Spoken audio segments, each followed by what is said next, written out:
안녕하십니까. 와우 모터투데이 김경배입니다. 안녕하세요. 이세원입니다. 세원 씨, 네. 우리 생활 깊숙이 자리 잡고 있는 자동차가 처음 도입된 시기가 언제쯤인지 알고 계십니까? 글쎄요. 언제쯤인가요? 이 땅에 자동차가 처음 발을 딛게 된 동기는 지난 1903년 고종황제 즉위 40년을 기린 뜻해서 미국 공사가 이 행사를 기념하기 위해 포드 자동차를 기증했던 것이 계기가 됐다고 합니다. 네, 그렇다면은 올해가 꼭 100년이 되는 해인 셈인데요. 벌써 그렇게 됐죠. 모터 관련 산업이 100주년, 즉 1세기 동안 많은 발전과 급속한 이기물들을 만들어낸 것이 사실입니다. 네, 그렇다면은 국내 최초의 설계와 기술로 탄생된 우리나라 고유의 그런 모델로서 산업이나 공학적인 차원에서도 큰 획을 그었던 현대자동차, 포니 자동차는 언제쯤 개발되었는지 아시나요? 글쎄 제 기억은 한 20여 년 정도가 되지 않았나 이렇게 생각되는데요. 네, 정확히 말해서 28년 전 바로 이달이었다고 합니다. 이런 굵직한 그런 획기적인 내용들이 자주 이렇게 개발되고 또 발표됐으면 하는 바람 가져봅니다. 네. 그런 뜻에서 우리 모터투데이 오늘도 힘찬 출발을 해보겠습니다. 네. 국내외 모터와 관련된 신기술, 자랑할 만한 제품들을 찾아서 소개해드리는 모터포커스 시간입니다. 박경훈 전문 리포터 나오셨습니다. 안녕하세요. 안녕하십니까? 박경훈 전문 리포터. 항상 발빠르게 움직여 주시는데 오늘은 어떤 좋은 소식을 또 소개시켜 주시는지요? 혹시 두 분은 운전을 하시다가 언제쯤 전조등이나 아니면 미등을 켜야 되는지 알고 계십니까? 보통 날이 어두워서 계기판이 보이지 않을 때쯤에 보통 그 전조등을 켜지 않나요? 예, 일반적으로 대부분의 사람들이 그 시기쯤 돼서 전조등을 켜는 게 보통 일반적인 상례인데요. 전조등 같은 경우에는 그렇게 이제 약간 어두워졌을 때보다는 약간 일찍 켜는 게 더 안전운전에 도움을 줄 수 있다고 합니다. 이게 운전을 하다 보면 날이 어두워질 때 실질적으로 시각적인 이제 어두운 현상이 생기는 그런 시기가 생기기 때문에 그 이전에 불빛을 밝히게 되면 더욱더 이제 좋은 시야를 확보를 할 수 있게 된다고 합니다. 네. 그때 요즘 보이는 그 오토라이트라는 그런 기능을 부착한 승용차들이 고가 승용차들이 가끔씩 보이는데 이런 차가 아니라면은 대형차일수록 그 문제는 더 클 것 같은데 어떻게 생각하십니까? 네, 그렇습니다. 요즘에 특히 그 가로등 시설이 잘 돼 있다 보니까 제 차가 라이트가 켜져 있는지 안 켜져 있는지를 생각하지는 않고 앞차만을 갖다 따라보고 그렇게 진행을 하는 경우들이 많거든요. 특히나 이제 우천시에는 아주 그 미등을 켜는 게 필요하다고 보는데요. 그런 것 때문에 그 안전운전을 할 수 있는 그런 오토라이팅 시스템, 그 오토라이팅 시스템을 만들고 있는 신형 LCS의 제품을 한번 만나보았습니다.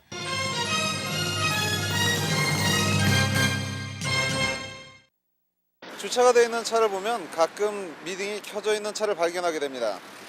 이럴 때 배터리의 방전을 걱정을 하게 되는데요. 이런 배터리의 방전을 걱정할 필요가 없는 오토라이팅 시스템 어떤 것인지 한번 보러 가겠습니다.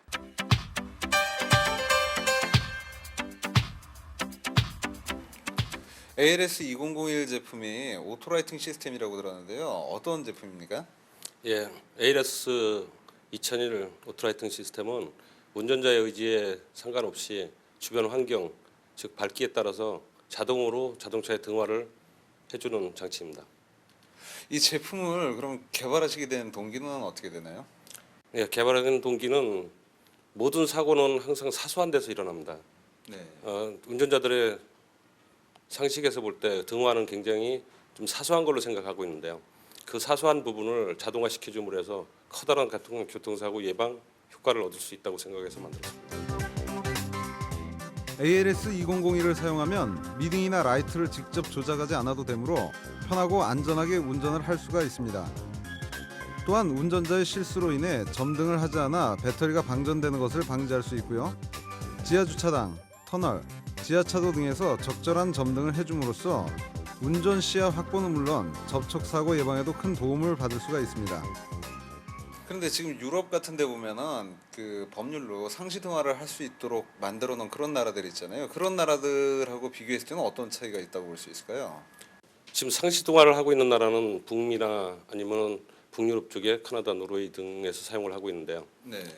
초기에 그 시스템을 장착하게 된 거는 교통사고 예방에 굉장히 큰 효과를 가져오는 걸로 알고 있습니다. 실제로 효과를 많이 봤었고요. 네. 오토라이팅 시스템은 거기서 조금 더 진보해서 국내 실정에 맞게끔 항상 키는 것보다는 필요할 때 점등을 불을 켜줌으로 해가지고 더 큰 효과를 얻을 수 있다고 봅니다. 또한 어떤 연료 절감 차원이나 아니면 소모품 등의 절약 효과도 기할 수 있다고 생각합니다. 예, 이 ALS 오토라이팅 시스템이 기존의 그 차량을 점등해주고 소등해주는 것 이외에도 또 다른 효과를 볼 수 있다고 이야기를 들었는데요. 어떤 효과가 있을 수 있을까요? 그 중에 특징적으로 한 가지를 말씀드리면요. 네. 운전자가 실수로 등화를 점등을 시켜놓은 상태에서 하차하는 경우에 네. 시동을 끄고 그냥 내리는 경우에 그런 때 배터리 방전이 굉장히 많이 있는데요. 네. 그런 부분을 부수적으로 예방을 해줄 수가 있습니다. 마지막으로 신형 LCS의 그 미래 비전도 한 말씀 부탁드리겠습니다. 네, 저희 신형 LCS는 자동차 안전 관련 제품 또 향후 차세대 자동차에 들어가는 전자제어 장치를 꾸준히 개발하여 국내 자동차 산업의 발전에 한 부분을 차지하고자 합니다. 네, 앞으로도 미래형 자동차 만드는데 많은 일조를 한번 하시기를 바라겠습니다. 신형 LCS는 센서를 이용한 각종 제어기 개발을 전문으로 하는 기업으로 오토라이팅 시스템은 시인성을 높여줌으로써 국내 실정에 가장 적합한 제품입니다.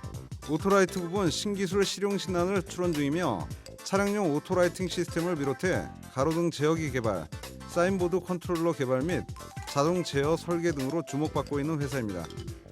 네, 저는 미등 하나를 켜는 것이 이렇게 중요한 역할을 하고 있는지 미처 몰랐었는데요. 그렇다면은 등화가 적절하게 이루어진다면은 사고 발생률도 많이 줄일 수 있다는 생각이 드는데 이에 대한 어떤 통계 자료가 있나요? 미국이나 캐나다 같은 나라에서도 주간에 점등을 함으로 인해서 주간 교통사고율이 상당히 감소했다는 그런 결과가 나오고 있습니다. 네. 예, 그렇지만 어찌됐든 간에 말입니다. 공청회에서도 결과를 냈듯이 이 주간 점등은 시행을 앞두고 있지 않습니까? 여기에서 따른 장점과 단점은 어떤 것이 있는지요? 예, 얼마 전 교통안전공단과 건설교통부의 발표에 의하면 전국 버스 공제자업이 실시했었던 그 버스의 그 주간 등화요. 그 결과 그 전년도의 그 같은 기간에 비해서 교통사고 발생 건수가 4.4%, 그다음에 관련 사망자 수는 23.2%가 줄어들었다고 합니다. 네, 그런데 운전하시는 분들 중에는 전조등을 켜면은 에너지가 많이 소모되지 않을까 이렇게 염려하시는 분들도 계시는데 어떤가요? 예, 연구 결과에 의하면 보통 전조등을 점등을 했을 때 하고 점등을 하지 않았을 때의 차이가 한 0.2% 이내인 걸로 나타났거든요. 네. 그러다 보니까 점등을 하는 것 자체는 그렇게 에너지를 많이 소비를 하지는 않습니다. 하지만 필요할 때 잠깐 점등을 하는 그런 상태가 됐을 때는 오히려 에너지 자체가 거의 차이가 없다고 보시면 될 겁니다. 수고 많으셨습니다. 네, 수고하셨습니다. 네, 이번 순서는 답답한 도시를 떠나 아름다운 자연으로 우리를 안내해주는 테마 드라이브 시간입니다. 설미영 리포터 나오셨습니다. 안녕하세요. 안녕하십니까? 안녕하세요. 설미영 리포터는 볼 때마다 건강한 모습과 밝은 표정이신데 어디 좋은 데만 찾아다니시고 맛있는 것만 드셔서 그런 건 아닙니까? 네, 그런 것 같습니다. 주말마다요, 또 오염된 도시를 떠나서 또 맑은 공기도 마시고 네. 맛있는 음식도 먹고 그래서 그런 게 아닌가 싶습니다. 네, 또 이번 주는 어느 곳을 다녀오셨는지 정말 기대가 되는데요. 예, 또 이곳 한다면 또 젊은 남녀, 대한민국 남녀라면 모르시는 분들이 없을 것 같은데요. 자, 낭만으로 똘똘 뭉친 곳입니다. 춘천을 바로 다녀왔습니다. 네.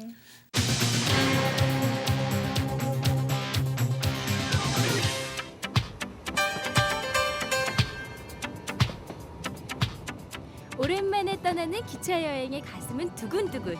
설레임을 가득 안고 기차를 탄 것 같았습니다.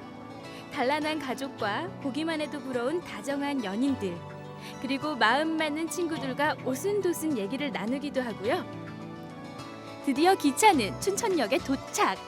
부지런히 플랫폼을 빠져나가 선착장으로 가기 위해 버스를 타는데요. 중도 표지판이 보이자 가슴이 쿵쾅쿵쾅 더욱 설레기 시작했습니다.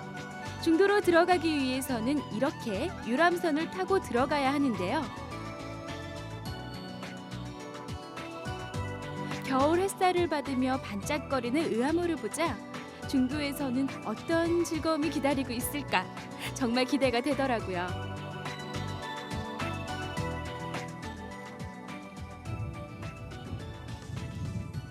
선착장에서 약 10분간 의암호를 가로질러서 들어온 곳, 이곳은 바로 중도입니다.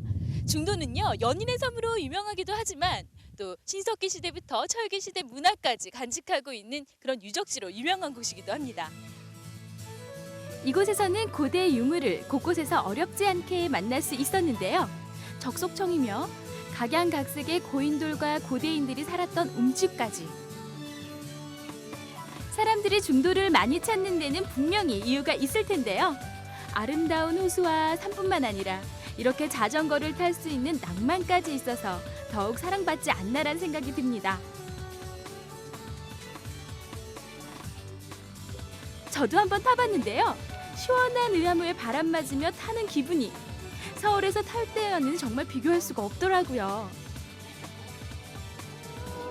춘천에 오셨다면 이것도 꼭 보고 가셔야 됩니다. 방금 중도에서 멋진 여행을 마치고요. 또 애절한 선녀와 나무꾼 얘기가 잇따르는 등선폭포로 가볼 텐데요. 이곳은 과연 또 어떨지 저와 함께 가보시죠.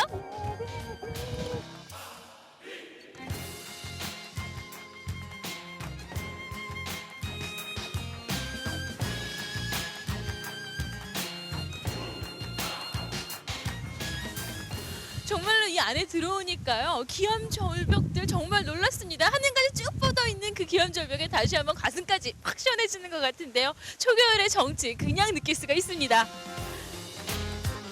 하나 둘 하나 둘. 조금이라도 가까이에서 등성폭포를 보고 싶은 마음에 열심히 계단을 올라갔습니다. 많은 사람들의 소원을 간직하고 있을 돌탑들. 저도 하나 쌓고 가야겠죠? 등성폭포가 얼마나 아름다웠으면 그 옛날 선녀가 하늘에서 내려와서 목욕을 했을까요? 그리고 지금 그 선녀는 나무꾼과 아이들과 하늘나라에서 행복하게 살고 있을까요? 부지런한 분들이라면 벌써 산행을 마치고 내려가기 시작했습니다.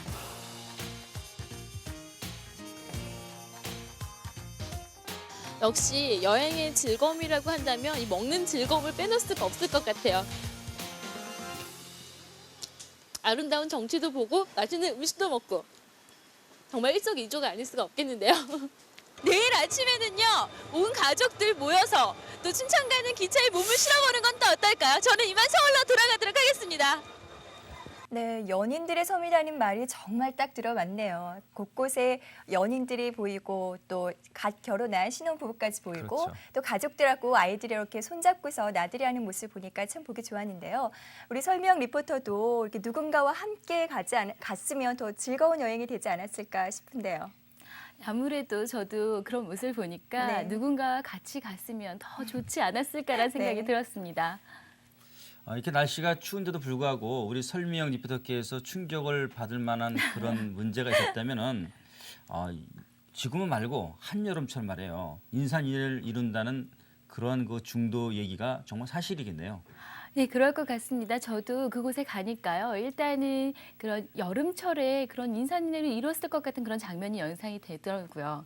그런데 이 겨울철에 정말로 그 숨겨진 그런 여행이 있다라면 이곳에 내리는 그런 설경과 그런 게 아닐까라 싶습니다. 네, 그 드라마 속에 멋있었던 그 풍경처럼 이왕이면은 눈이 많이 왔던 모습 우리가 볼 수 있었으면 더 좋지 않았을까 하는 아쉬움도 드네요. 네, 저도 그 점이 참 아쉬웠는데요. 이곳에 아직 눈이 내리지 않아서 네. 제가 그 멋있다라는 설경을 보지 못해서 가슴이 아팠습니다. 자, 이제는 설경이 내리고 또다시 그런 계절이 찾아왔으니까 더 멋진 장면이 있으면 여러분들을 위해서 더 소개를 시켜드리도록 하겠습니다. 네. 네, 그럼 우리 설명 리포터께서 꼭 눈 내리는 날 다시 한번 소개해 주시기를 기대하면서 자, 수고 많으셨습니다. 네, 수고하셨습니다. 네, 이번 순서는 우리 사회 교통 관련 문제들에 대해서 진단해보고 해결점을 제시하는 김경배 교통전문위원회 취재 현장 시간입니다. 네, 이번 주는 또 어떤 문제점들을 취재하셨나요? 네, 요즘은 자동차뿐만 아니고요. 그 실내 공기 정화기라든가 또 가습기에도 이 항균 필터라는 것을 채택한 제품들이 그 굉장히 큰 인기를 끌고 있습니다. 네. 이런 추세를 미뤄볼 때 우리나라도 이제 대기 환경에 대한 그 건강에 많은 그 주의를 하고 또 염려를 하는구나 하는 이런 생각을 갖게 합니다. 이런 그 열풍은 전 우리 사회에 불어닥칠 만큼 굉장히 큰 그 반응을 일으키고 있는데요. 지난번 우리가 자동차 에어컨 필터, 즉 항균 필터를 그 항균력에 대한 시험을 했을 때 시험 결과는 매우 나빴습니다. 뿐만 아니라 이번에 한국소비자본이 시험했던 동일 시험에서도 역시 한 가지 제품을 제외하고는 모든 그 필터들이 그 실내 공기를 정화시키는 모든 필터들의 그 항균력은 거의 없는 것으로 이렇게 확인됐습니다. 네, 대부분의 운전자들이 이런 항균 에어필터를 사용하는 목적이 자동차 내부로 유입되는 공기를 정화시켜 줌으로 해서 그 세균 번식을 막고 또 곰팡이 번식을 막기 위해서 사용을 하게 되는데요. 근데 만약에 이런 세균 유입이나 곰팡이로부터 호흡기나 또 이런 피부를 보호받을 수 없다면 그러니까 굳이 그 고가의 항균 에어필터를 사용할 만한 그런 이유를 찾지 못할 텐데 어떤가요? 이번에 그 소비자 보건에서도 총 27개의 차종, 그러니까 이런 에어컨 필터를 장착할 수 있는 그런 캐빈이 부착된 차종이 우리나라는 27개의 차종이라고 합니다. 네. 그 차종에 대한 시험을 해본 결과 아쉽게도 그 통풍력이라든가 난연성 이런 여러 가지 문제성이 있었지만은 그 아까 중시돼야 될 그 항균력이 없는 것으로 이렇게 드러나서 문제시되고 있지만은 더 큰 문제는 이런 문제를 잘 알면서도 공정위 제조사라든가 아니면 자동차 메이커 또 정비사 소비자들은 그 외국의 유명 브랜드라든가 이런데 너무 그 치우친 나머지 그 사람들이 얘기하는 우선적인 말을 믿고 항균 필터를 사용하는 그런 실태가 더 아쉽습니다. 그렇다면 이번 소비자보호원에서 그 필터 능력이나 수명 결과는 어떻게 나왔나요? 예, 아쉽게도 그 2기 제품을 제외한 나머지 제품 모두가 기준에 못 미치는 것으로 이렇게 나타났습니다. 그래서 항균 에어 필터는 어떤 것이며 네. 또 실내 공기 정화용 필터는 과연 어떤 효과를 주는지를 네. 제가 직접 실험도 해보고 네. 또 현장을 찾아서 그 실태를 확인해 봤습니다. 네.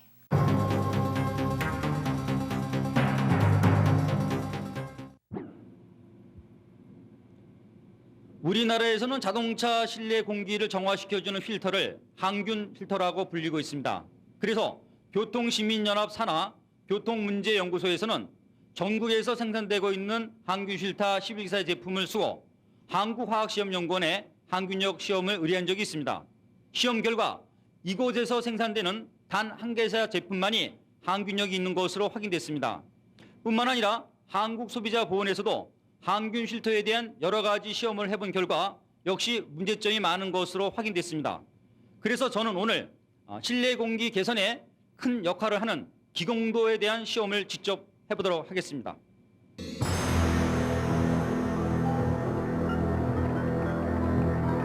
요즘은 에어컨 사용 계절이 아닌데도 정비업소에는 하루에도 수십 명씩 월동 준비 일환으로 실내 공기 정화 필터인 에어컨 필터를 교환하고 있습니다. 에어컨 전용 필터라기보다는 항균 필터로 더 잘 알려진 이 실내 공기 정화 필터를 교환하는 이유는 히터를 가동시킬 때도 역시 외부 공기가 유입되고 있기 때문에 사용 시간 또한 겨울철 히터 가동 시간이 훨씬 많은 데서 고가의 항균 필터로 교환하는 것입니다. 하지만 항균, 즉 방미더를 보유한 필터는 단 한 개사 제품에 불과한 실정입니다. 예, 지금 항균 필터를 찾는 손님들은 거의 없다시피 하고요. 또 저희들이 이제 손님 중에 항균 필터에 대해서 설명을 하고 그래도 이제 이해가 안 가시는 분들이 있다면 항균 필터를 직접 또 빼가지고 저희들이 대조를 하면서 설명을 해드립니다. 이렇게 되면 이제 그 필요성을 인식하시고 교환하시는 손님들이 많이 있습니다. 지금 정비사나 소비자분들께서는 에어컨 필터 또는 뭐 항균 필터라고 이렇게들 부르고 계신데요. 이는 그 정확한 명칭이 안 되고 공조 시스템의 그 정화 필터라고 이렇게 하면 되겠습니다. 이는 왜 그러냐면 지금 그 항균력도 없는 필터일 뿐더러 그 에어컨 또는 그 히터에 그 공기를 정화하는 그런 시스템의 필터이기 때문이라고 생각합니다. 현재 시중에서 유통되고 있는 항균 필터 제조업체들은 약 13개사 이상입니다만 대부분이 가장 중요한 항균 작용을 전혀 하지 못하는 성능 미달 제품들을 만들고 있는 실정입니다. 이곳에서 사용하는 메디어는 자연계 식물성 메디어이기 때문에 곰팡이 서식 빈도가 굉장히 높습니다. 하지만 이 통을 통과하면서 다량의 항균제가 살포되기 때문에 지금 이곳을 통과한 여지는 촉촉히 젖어 있습니다. 그러나 이 여지는 저곳을 통과하면서 건조가 되고 다시 자기 사이즈에 맞게끔 접히기 때문에 완벽한 항균 매디어로 바뀌게 되는 것입니다. 자연계 펄프를 사용함으로써 항균에 대한 취약 부분이 있지만 자체 공정에서 별도의 항균 처리를 함으로써 가장 좋은 항균 필터를 생산하고 있습니다.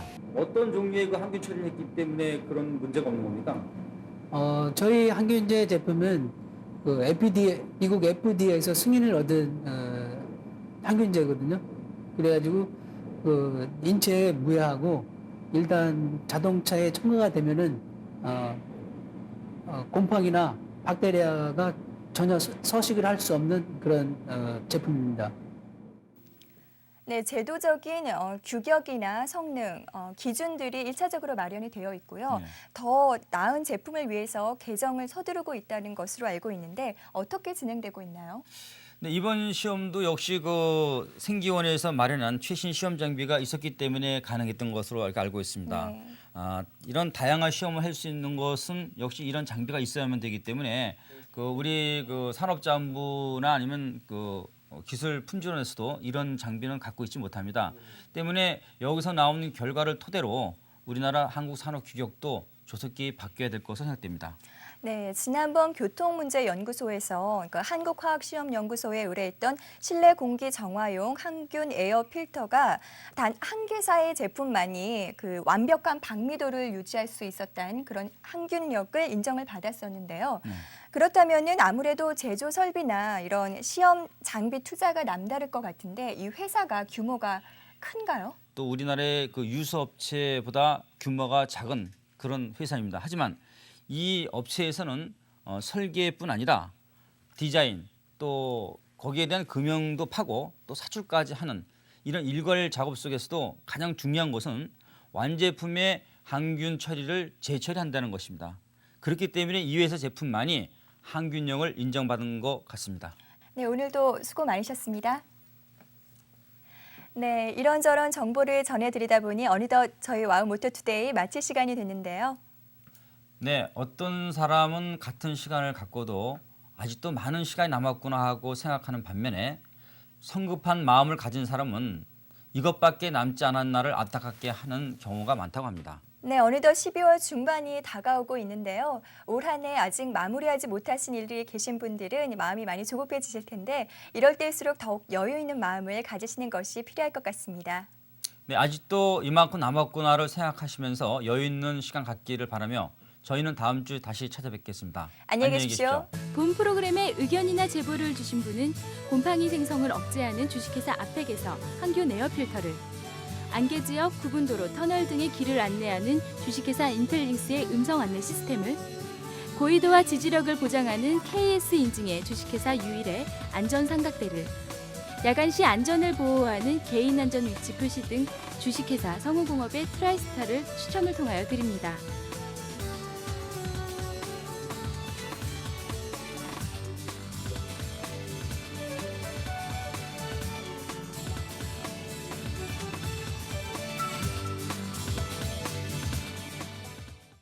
당신은 행복을 위해